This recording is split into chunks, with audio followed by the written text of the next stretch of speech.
మాజీ మంత్రి మల్లారెడ్డి గారు కాంగ్రెస్ పార్టీలో చేరడానికి తీవ్ర ప్రయత్నాలు చేస్తున్నట్టు తెలుస్తుంది.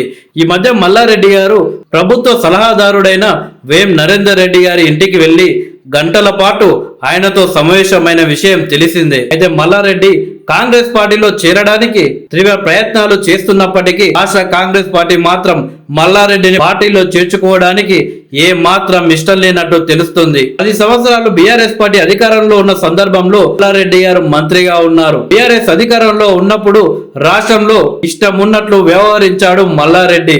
అప్పటి పిసిసి అధ్యక్షుడైన సీఎం రేవంత్ రెడ్డి గారిపై నోటికొచ్చినట్లు మాట్లాడాడు మల్లారెడ్డి.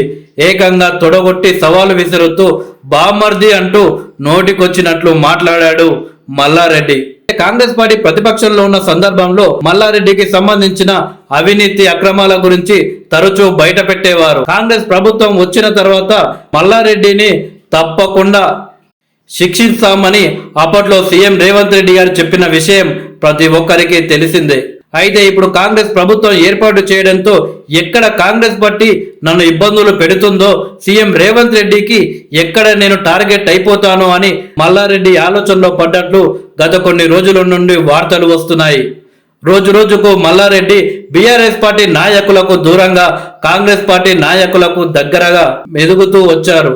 అయితే తాజాగా వేం నరేందర్ రెడ్డి గారితో మల్లారెడ్డి గారు భేటీ అయినా కానీ ఎలాంటి ప్రయోజనం లేకుండా పోయింది. కాంగ్రెస్ పార్టీ తనని పార్టీలో చేర్చుకోవడానికి ఏ మాత్రం సిద్ధంగా లేదని చెప్పడంతో మల్లారెడ్డి ఆలోచనలో పడ్డట్టు తెలిసింది. ఆ తర్వాత రోజే బీఆర్ఎస్ వర్కింగ్ ప్రెసిడెంట్ అయిన కేటీఆర్ తో మల్లారెడ్డి భేటీ అయ్యారు. వేం నరేందర్ రెడ్డితో భేటీ కావడానికి విషయం ఏంటి అని కేటీఆర్ కి చెప్పినట్లు తెలుస్తుంది. అయితే ఆ తర్వాత మీడియాతో మాట్లాడిన మల్లారెడ్డి, నేనెందుకు పార్టీ మారుతాను, నేను బీఆర్ఎస్ లోనే ఉంటాను, కానీ మా కుటుంబానికి బీఆర్ఎస్ పార్టీ ఎంపీ టికెట్ ఇవ్వద్దు అని కేటీఆర్ ని కోరినట్లు ఆయన తెలిపారు. అయితే తాజాగా మాజీ మంత్రి మల్లారెడ్డి కర్ణాటక పిసిసి ప్రెసిడెంట్ అయిన డికే శివకుమార్ గారితో భేటీ కావడం జరిగింది. గత కొన్ని రోజుల ముందే మల్లారెడ్డికి సంబంధించి ఒక వార్తాపత్రిక బయట పెట్టడం జరిగింది. కాంగ్రెస్ లో చేరడానికి మల్లారెడ్డి తీవ్ర ప్రయత్నాలు చేస్తున్నారు.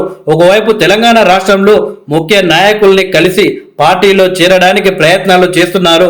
మరొక వైపేమో కర్ణాటక పిసిసి ప్రెసిడెంట్ అయిన డికే శివకుమార్ తో భేటీ కావడం కోసం ప్రయత్నాలు చేస్తున్నారు అని ఒక వార్తాపత్రిక బయట పెట్టింది.